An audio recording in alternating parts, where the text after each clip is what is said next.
Major funding for KPBS Evening Edition has been made possible in part by Anderson Plumbing, Heating and Air, proud to support the mission of KPBS and privileged to serve San Diego clients. Anderson Plumbing, Heating and Air, helping homeowners maintain drain, heating, and cooling systems since 1978. And by the Conrad Prebys Foundation, Darlene Marco Shiley, and by the following.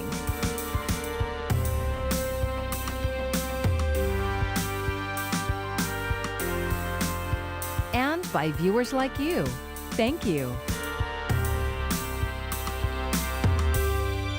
Good evening. It's Tuesday, July 21st. Thanks for joining us. I'm Maya Trabulsi, and today President Trump returned to the podium to update the country on the coronavirus response and admitted that the pandemic will get worse before it gets better. More in a moment. But first, here in San Diego County, 9 more deaths from the virus were reported. The 5 men and 4 women who died are between the ages of 66 and 97. Out of more than 9,000 tests reported, 385 came back positive. And with 14 outbreaks confirmed in the past 7 days, the county is still above the trigger for community outbreaks.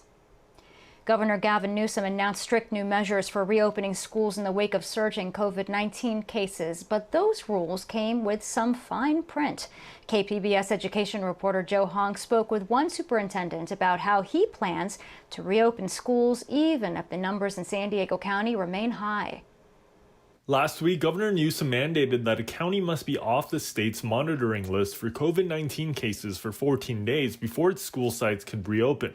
That was tough news for San Diego school districts. Under the governor's mandate, no district in the county would be allowed to reopen campuses if the school year were to start today.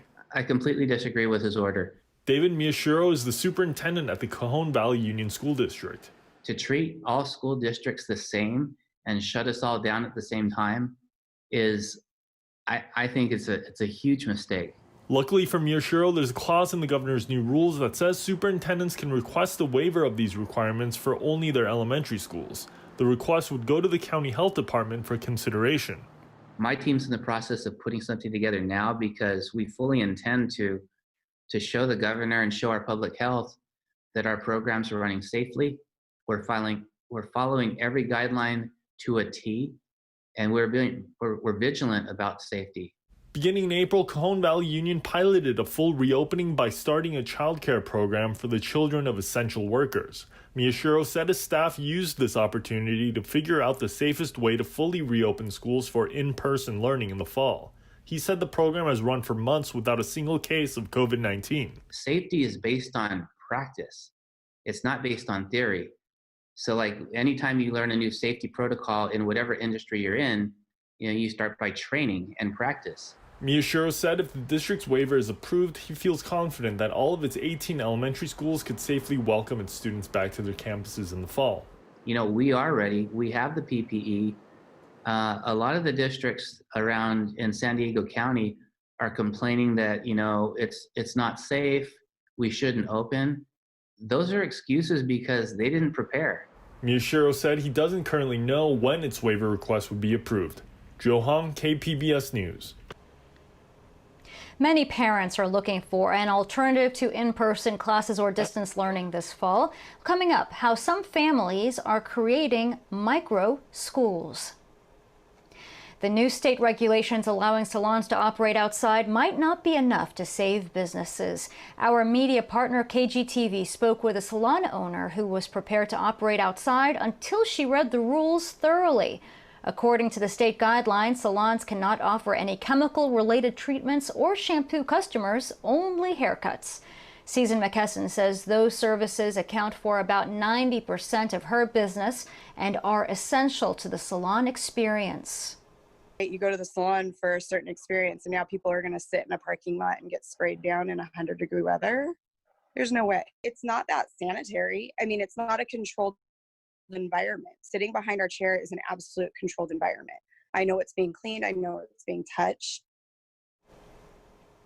Several other salon owners around San Diego County have said they are leaning toward not reopening outdoors under the new guidelines.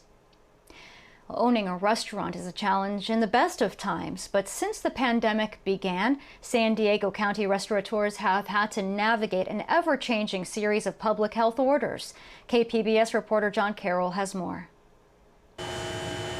At Chesarina in Point Loma, co-owner Nicolo Anjus knew just what to expect once COVID-19 hit. His family all still lives in Italy, a country devastated by the virus. So we started thinking of what to do like ahead of time, knowing that there was no chance that here things were going to be different. Ever since Governor Newsom issued the first in the nation stay-at-home order, the people who own and run restaurants have been whipsawed from one public health order to another. First, everything closed, then open for takeout and delivery only, then indoors open, but restaurants had to close by 10.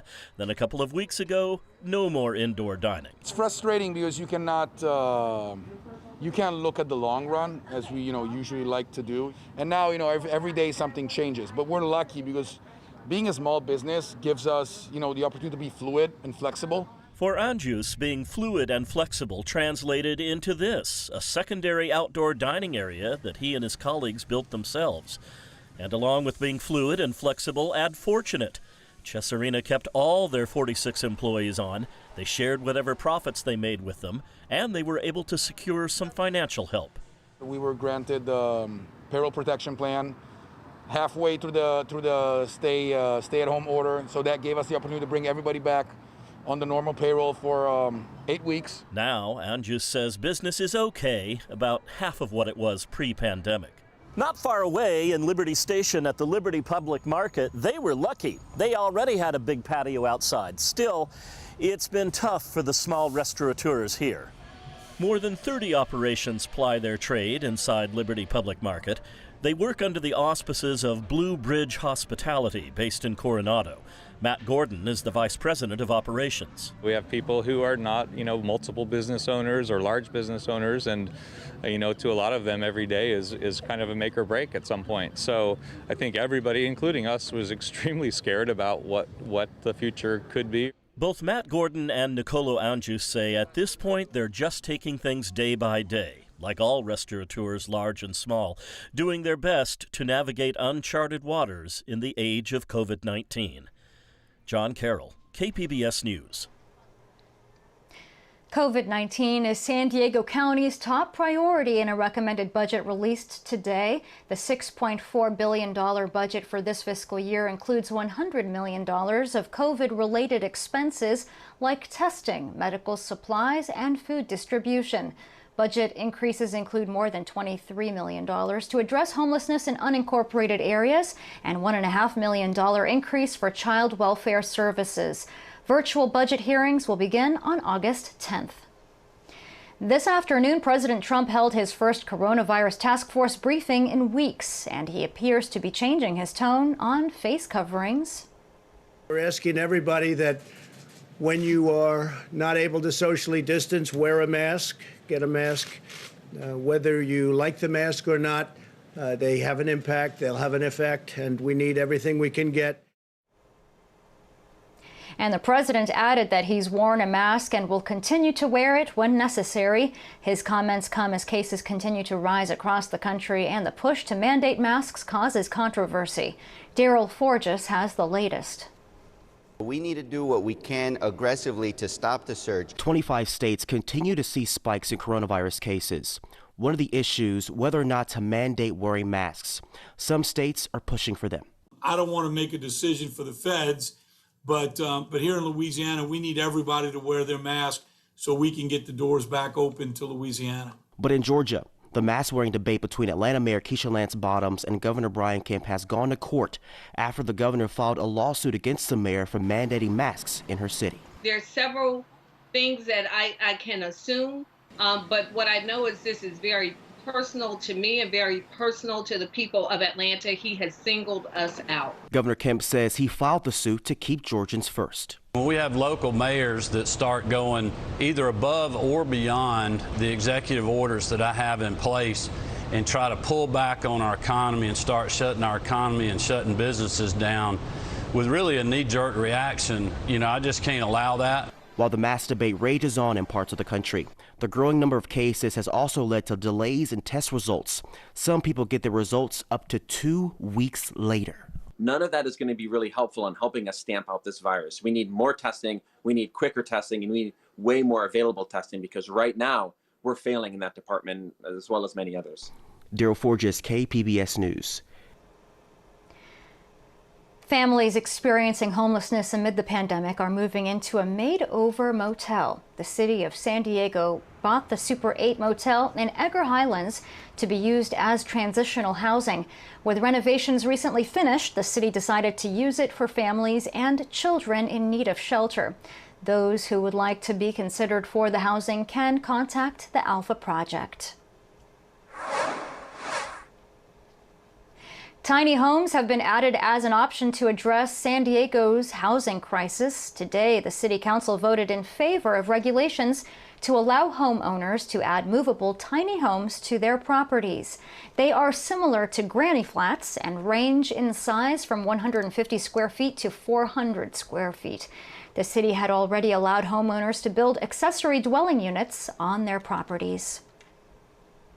And it's a great time to enjoy the great outdoors with the weather we're having this week. Mark Mancuso has your forecast. Here's a look at our weather headlines for the next couple of days. Well, looks like we'll see that cooling trend with us the next couple of days. So temperatures will be hovering near to slightly below average. And we'll have that marine layer deepening and spreading further inland each night and in the morning hours. But we'll see morning clouds giving way to afternoon sun as those clouds erode back towards the coast. Hey, look ahead to the weekend. It does look like it should be very nice. Temperatures will start to creep up once again, and it still looks dry out there too. That monsoonal moisture just off to the east. Temperatures tonight down to 64 in Oceanside. The clouds rolling in. San Diego 66, El Cajon 65. Turn the numbers around. Ramona, the low tonight, 56. How are we doing tomorrow? Well, we're still dry. There's your moisture. Well to the east, so we're getting a little bit cooler now as a weak trough slides down across central and northern California. Interior sections, well, it's the typical heat. Borrego Springs 107, Campo 90, Mount Laguna 79. Ramona, we'll see a high of 86, Escondido 82, and El Cajon at 85. Looking ahead Thursday, well, there's that trough, so no real big changes here. Moisture is still shunted off to the east, and right through the end of the week and into the weekend, it does look like that moisture will be just off to the east of our area. So it's a dry forecast, and temperatures will be hovering in the mid-70s over the weekend. It should be very nice. Looking into the interior sections, clouds will give way to sunshine. Temperatures low 80s next couple of days, then a little warmer for your weekend. As we head to the mountains, it's looking good, still dry here, just a few clouds around. And as we take you out to the deserts, temperatures will be hovering right around 105 or so for the next few days. And for KPBS News, I'm meteorologist Mark Mancuso. Last year, the Supreme Court blocked one effort by President Trump to tie immigration to the census. Now the president is trying again. Today, the president signed a memorandum seeking to prevent those who are in the country illegally from being included. The census counts all people in the country, regardless of legal status. This latest move is also expected to face legal challenges. San Diego County officials are reaching out to the Latino community, which has been hit the hardest by the pandemic. New Spanish language TV, radio, and online spots are debuting this week. Latinos make up about 60% of the county's confirmed cases and 45% of deaths from the virus. The county is also expanding testing in the South Bay. The region's 6th testing site opened in Imperial Beach last week. Governor Gavin Newsom sent one-time payments to thousands of undocumented people across California. KPBS reporter Max Rivlin-Nadler tells us, however, the economic situation for San Diego's undocumented population remains desperate. Please note, we're only using some first names and blurring faces to help protect identities of undocumented people. North Park resident Luis R. immigrated here from Mexico. He'd worked at the same restaurant as a line cook for 6 years. He was fired in March as the restaurant shut down because of the coronavirus pandemic. Obviously, for my situations, it's kind of hard to find a job. I just don't like to jump in a job. So I was there for about 6 years, and they just let me go by email. Luis has always paid taxes, but undocumented people are ineligible for unemployment benefits. And his husband, an American citizen, didn't get the federal stimulus check either. That's because they file taxes jointly. Luis began looking into relief funds for those laid off from the food service industry, but to no avail. Then, the state said it would be giving between $500 to $1,000 to some undocumented people. I was like checking the news all the time when it's gonna be this, when it's gonna be this, when it's gonna be this, because I wanna like have a little bit of money, you know? Nonprofit Jewish Family Service of San Diego distributes the payment in the form of prepaid debit cards. They go to undocumented people impacted by the pandemic in San Diego and Imperial counties, where around 7% of the state's undocumented population lives. The program began in May. Immediately, service providers across the state were inundated with calls. By the end of June, Jewish Family Service had distributed $5 million in funds to 10,000 undocumented people in the region. Luis was one of them. After waiting almost a month for it to arrive, he received a prepaid debit card for $500, his first type of assistance in 4 months. Restaurant worker and undocumented immigrant Rosalba was also laid off during the pandemic. Like Luis, she's been paying taxes while she's been working in the United States for the past 18 years. She said it made her feel sad because there are a community of workers who support this country with their taxes, but they don't have the same rights as citizens. They don't have the opportunity to take account of their contributions, and that frustrated her. It made her angry because she contributes to this country. Rosalba ended up getting $1,000 from the state through its emergency fund. It helped her pay her cell phone bills and buy cleaning supplies to stay safe during the pandemic. But it wasn't nearly enough to make up for her lost income. She was making $500 a week before the pandemic. And now her family is back in the same situation they were before. While the state's fund helped over 100,000 undocumented people, the problem facing the state's 2 million undocumented people remain. The demand well exceeded the capacity of either the state or GSER. The demand was huge. You know, the state's fund, our fund, only have the sort of potential to hit a couple 100,000 people. So we knew the gap was going to be pretty large. And the goal was to essentially try to stop the bleeding for some number of families. The organization Grantmakers Concerned with Immigrants and Refugees supplemented the state government's response with private donations to reach as many undocumented people as possible during the early days of the pandemic. Together, they're in the process of sending out $125 million in aid. Direct relief was an important and necessary first step, but it was just that, it was a first step. There's a lot of systemic issues underlying the disparate impact of COVID on communities and who was impacted as industry disruptions happened. That really speaks to the need for sort of broader systemic change. Dr. Kira Green of the Center on Policy Initiatives says without assistance, undocumented people will return to unsafe working conditions and get exposed to COVID-19. People should be clear that we're not doing anything except increasing our negative health risk for all of us. We're seeing outbreaks of COVID in fields and other places where we know we force undocumented folks back into work when we don't provide protections for them. Green says the state should raise taxes on the wealthiest Californians to expand a social safety net to undocumented people who make up 10% of the state's workforce. Because with many businesses unable to reopen with the rising numbers of coronavirus cases, the situation for San Diego's undocumented population, without jobs or government assistance, remains perilous. Max Rivlin-Nadler, KPBS News. As Congress considers the next round of coronavirus stimulus funding, Senate Republicans and the White House appear to be on different pages. Nadia Romero breaks down the latest proposal. Our nation stands at a crucial midway point in our battle against this terrible virus.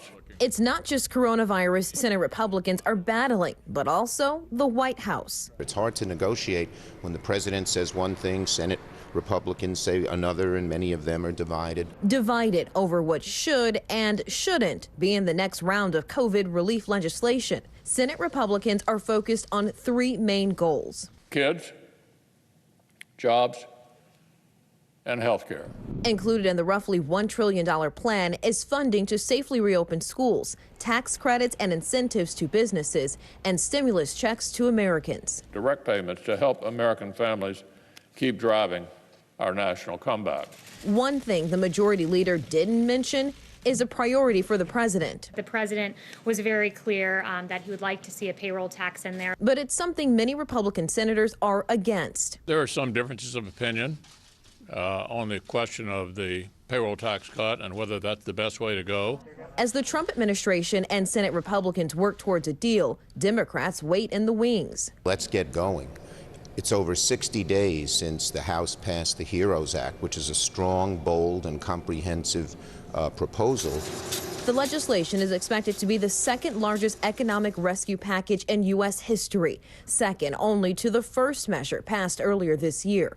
But before Americans receive much needed aid, Democrats, Republicans, and the White House must compromise. At the White House, I'm Nadia Romero. Today, a House committee heard from companies working to develop coronavirus vaccines. Most are targeting early next year for when the vaccine should be widely available. The question of whether it's safe to send children back to school also came up. My wife and I are both physicians. Our local public school has asked us to answer that question, and I honestly don't know the answer yet, even for my 3 children. I think there's a great deal of local variability, and we need better science about the role of pediatrics, transmission in daycare, schools, and colleges. That uncertainty and surging case numbers has led to decisions like the one by California to start fall classes online only in most cases. Parents in California hoping to find an alternative to in-person school have come across one option. Jessica Mensch shows us the so-called pandemic pods and micro schools in Sacramento. Harry Connect's 4-year-old son has desperately missed his friends since the pandemic began. It seems really important to kids to have kids their own age to be silly with and make the jokes that only other 4-year-olds will really understand. She works full-time, and while daycare is back open, she doesn't feel safe sending her kids there. We would be more comfortable with a smaller number of families. So she started looking for alternatives and came across the concept of pandemic pods, where small groups of families rotate caring for their kids, agreeing to their own safety protocols. And that means having conversations that families don't normally have about where do you go? How do you get your groceries? She started a Facebook page looking for other families to share the burden. It took off. Many parents on the page are hoping to share childcare, while others want to split the cost of private teachers to start micro schools, since most districts will not be returning for in-person classes. What do these words say? It's a concept gaining steam all across the country. It's just been an explosion of interest. Parents across the board are just looking for options right now, and in many cases are just in a desperate situation because they have to work and they need support. Shauna Causey's company, Weekdays Micro Schools, works to link neighbors up and help them find and vet teachers. She says most groups are under 10 kids, often rotating between parents' homes. We have some programs that are anywhere from $100 a week all the way up to $500 or $600 a week for full-time care. A clear barrier for low-income families already facing an education gap with distance learning. Teachers are offering scholarships or sliding scale spots, so we want to make this as accessible as we can for everyone. And as for Connect, she's still looking for the right fit of families for her pod, hoping to keep her kids learning and growing while staying safe in their neighborhood. Share the burden and share the load and have some social time. MTS wants to hear from the public about its plan to transform its bus fleet. The transit agency is holding an online workshop where people can weigh in. County officials say a pilot program with electric-powered buses that started in October is going well, and there are plans to bring in more vehicles. Ultimately, the plan is to replace all 800 MTS buses within 20 years. If a face covering doesn't seem like enough protection from the coronavirus, well, here's another option. The company Under the Weather is offering what it calls the Shield Pod. It's kind of like a tent that you can wear as a barrier with the outside world. The company is known for its weather pods, which were featured on Shark Tank. It was a laughing matter for a lot of people, but so far a couple thousand people have reached out. We've sold them to school systems. and bulk orders that haven't even arrived yet. So that's not even part of the 2,000. And the company is also working on versions of the Shield Pod for medical workers and for airline passengers. Judy Woodruff tonight on the NewsHour. The infections increase. A rise in COVID cases across the South and West continues unabated. Coming up at 7 after Evening Edition on KPBS. Here's another look at our top stories. Today, San Diego County reported 9 more deaths from COVID-19. The 5 men and 4 women who died are between the ages of 66 and 97. Out of more than 9,000 tests reported, 385 came back positive. And with 14 outbreaks confirmed in the past 7 days, the county is still above the trigger for community outbreaks. Governor Newsom issued strict guidelines that a county must be off the state's watch list for 14 days before schools can reopen. But there is a clause that says elementary school districts can request a waiver to be reviewed by the county health department. Cajon Valley Union plans to use the waiver to reopen in person this fall. And in President Trump's first coronavirus briefing in weeks, he admitted that the pandemic will get worse before it gets better. He also changed his tone on face coverings, now asking everyone to wear a mask when they aren't able to socially distance. You can find tonight's stories on our website, kpbs.org/evening edition. Thank you for joining us. I'm Maya Trabulsi. Have a great evening. Major funding for KPBS Evening Edition has been made possible in part by Anderson Plumbing, Heating and Air, proud to support the mission of KPBS and privileged to serve San Diego clients. Anderson Plumbing, Heating and Air, helping homeowners maintain drain, heating, and cooling systems since 1978. And by the Conrad Prebys Foundation, Darlene Marco Shiley, and by the following: